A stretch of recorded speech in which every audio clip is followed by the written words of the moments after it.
The moment the nurse leaned close and whispered, "Don't go home with them tonight," I thought she had the wrong patient. I was sitting on the edge of a hospital bed in a thin paper gown, waiting for my discharge papers after a routine cardiac stress test. 63 years old, semi-retired, reasonably healthy for a man my age. My daughter and her husband were standing just outside the curtain in the hallway, close enough that I could hear them murmuring to each other. The nurse, her name tag said Audrey, was pretending to check my blood pressure cuff a second time. Her eyes didn't move from the chart in her hand, but her voice dropped even lower.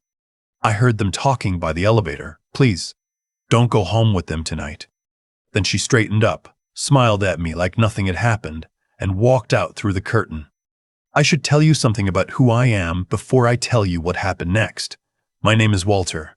I spent 31 years as a land surveyor in British Columbia, mostly working Crown land contracts in the interior, weeks at a time out near Kamloops or up around Prince George, coming home smelling like pine sap and diesel. My wife, Ruth, raised our daughter Kelsey in a house we bought in Coquitlam when the market was still something a working man could manage. It was a good life. Quiet.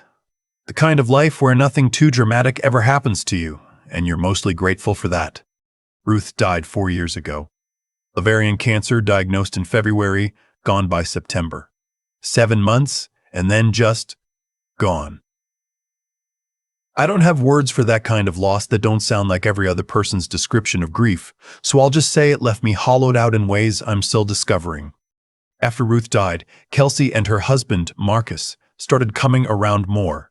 At first I thought it was love. Grief makes you want to believe that.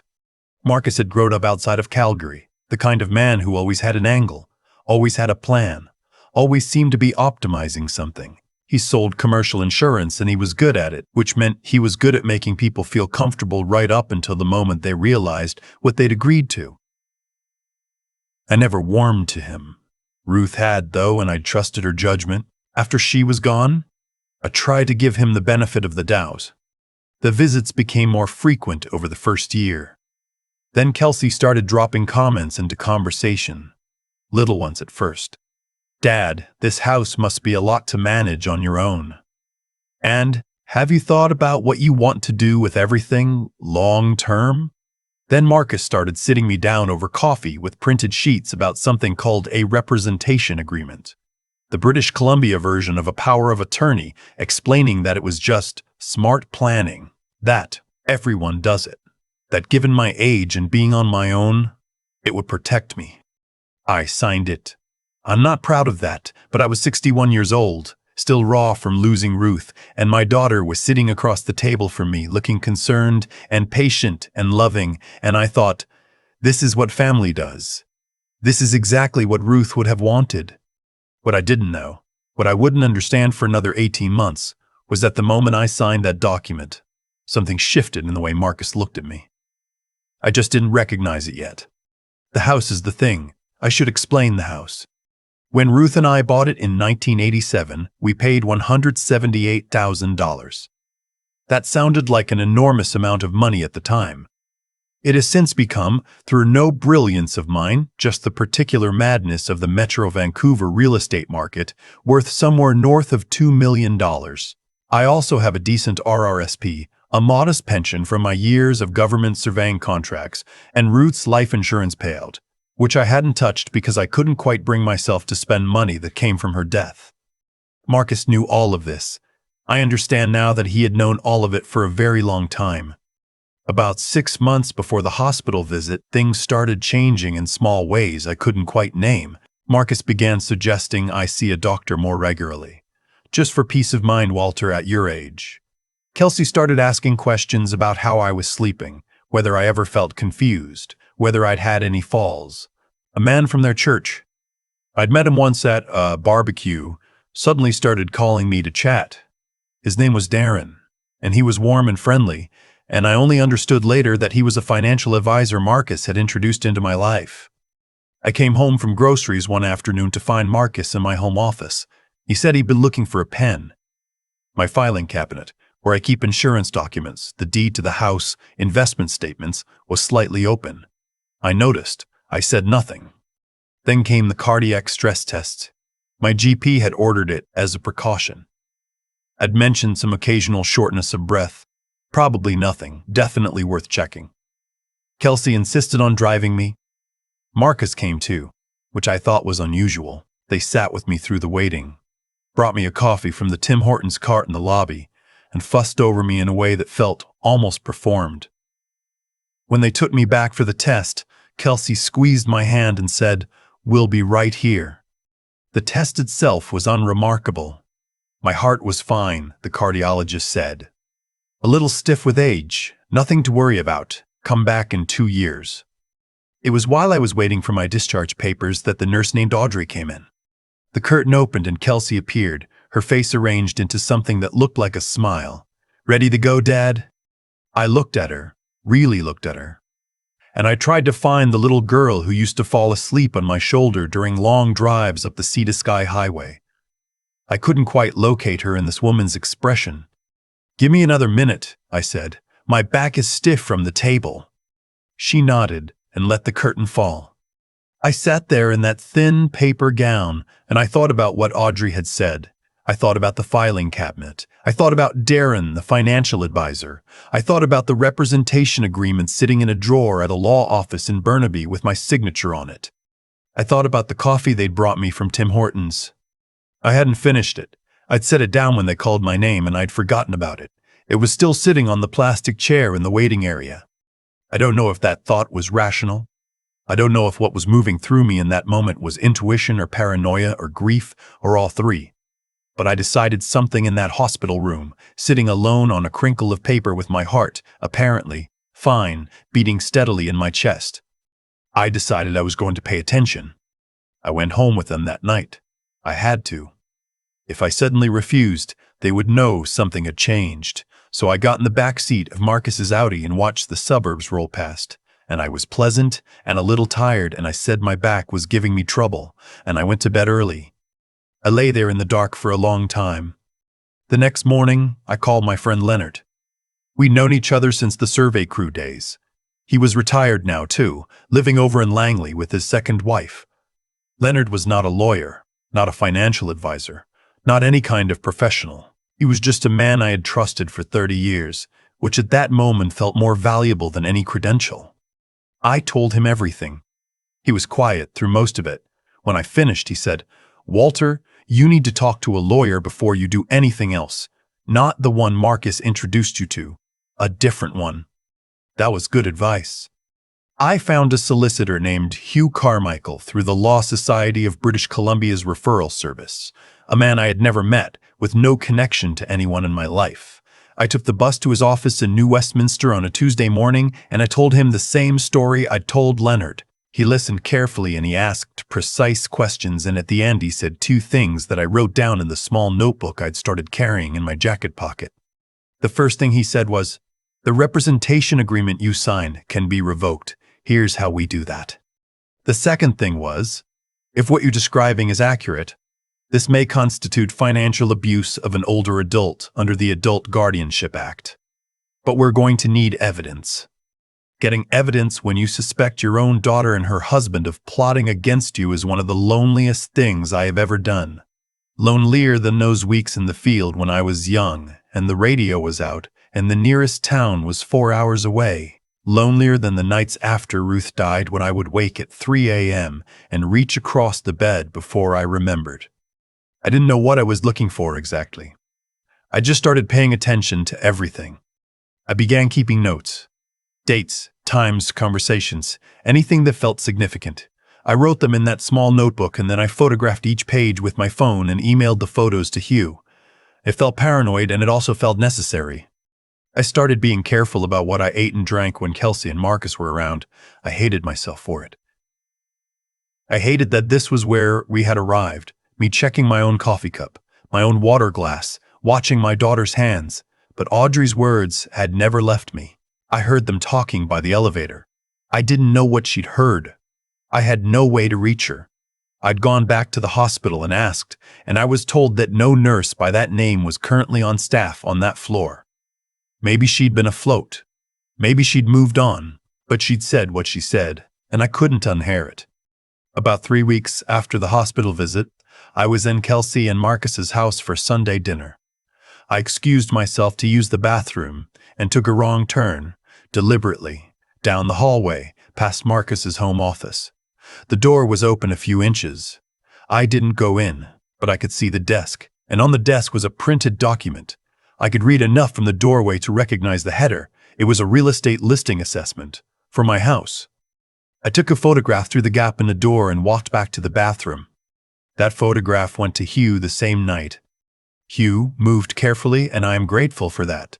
He didn't rush. He brought in a colleague, a woman named Alice Tremaine, who specialized in elder law and had worked with the public guardian and trustee's office for many years. Between them, they began building something I couldn't build on my own, an actual picture of what was happening. What emerged, slowly, was this. Marcus had, over the previous 2 years, positioned himself as the primary contact on several of my financial accounts, not as a signing authority, but as an interested party or authorized contact, using the representation agreement and a certain amount of confident bluffing in phone calls to various institutions.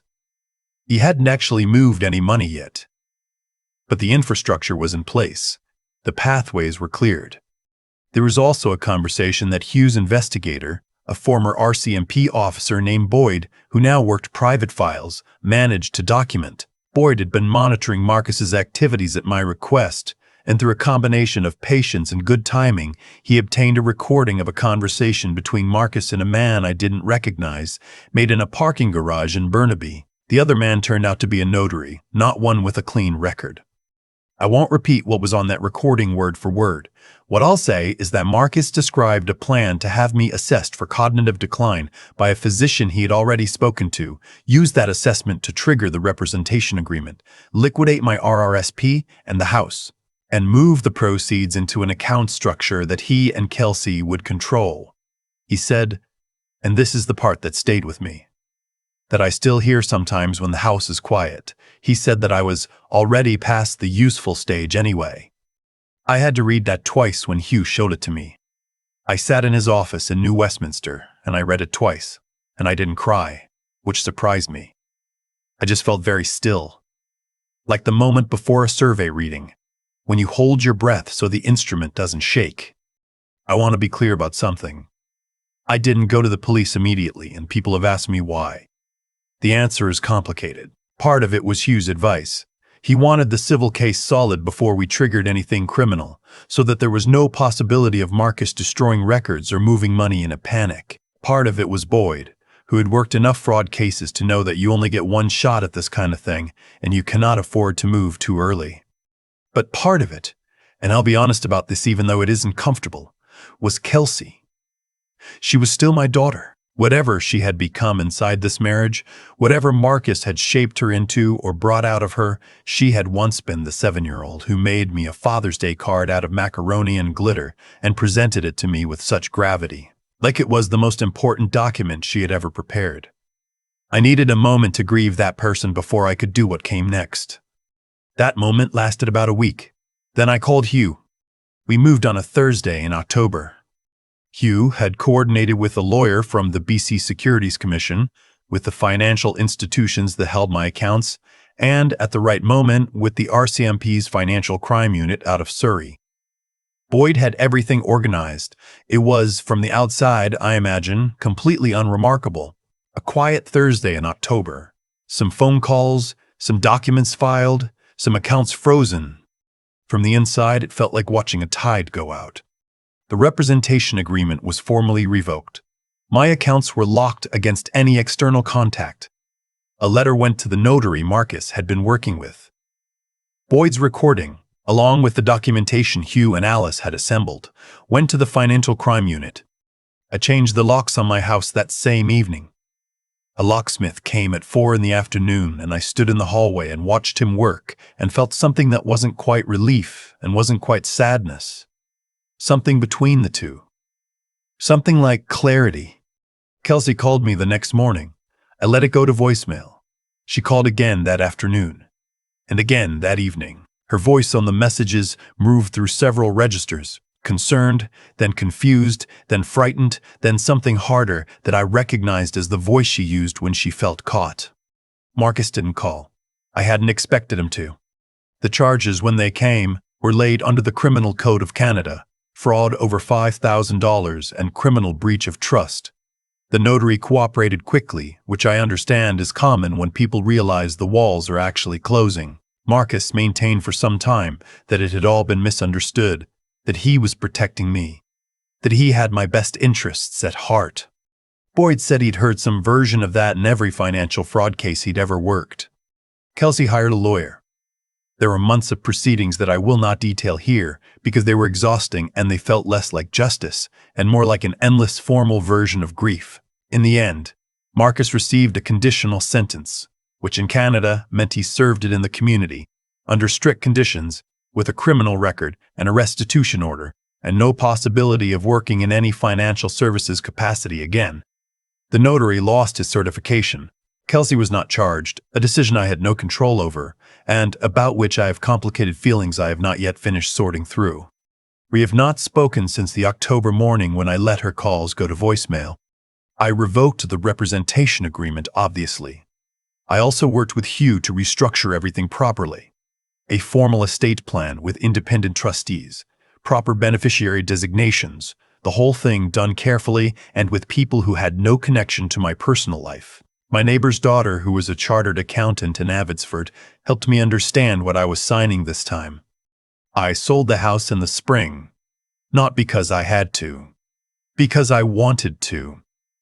Too many rooms that reminded me of things I needed to stop being reminded of.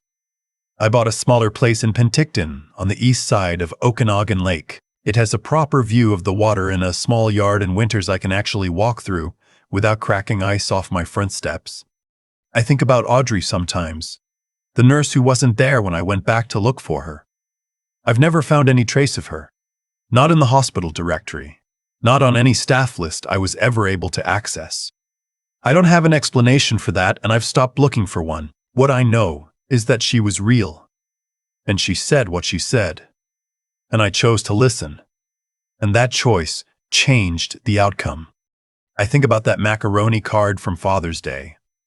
I think about Ruth, who trusted her judgment about Marcus and was wrong, which means she was human, which means she would have forgiven herself for it, and so should I. I am 64 years old and I wake up most mornings to lake light coming through windows I chose myself. Leonard comes over sometimes and we fish off the dock and say very little, which is exactly the right amount. I've started volunteering with a seniors advocacy group that works on financial elder abuse education, talking to groups in community centers and church halls about what happened to me and what to watch for, because I have learned that this is not rare and it is not someone else's problem. My heart, the cardiologist told me, is fine. A little stiff with age. Nothing to worry about. Come back in 2 years. I intend to. I've thought a lot about what it actually takes to survive something like this. Not physically, but in the way that matters more. The way you stay yourself when the people closest to you have decided you're worth more as a number on a balance sheet than as a person in a room. What I keep coming back to is this. Marcus wasn't stupid. He was actually quite intelligent, in a narrow, tactical kind of way. He understood paperwork. He understood how institutions work and how to move through them undetected. He'd mapped out every financial pathway months before I'd noticed anything was wrong, and none of it saved him. Not a single careful step he took saved him, because the whole architecture of what he built rested on one assumption, that I wouldn't notice, or that if I did, I wouldn't act. That assumption was his real mistake, not a legal one, a moral one. He'd looked at an old man who'd lost his wife and decided that grief makes people passive, that loneliness makes people manageable.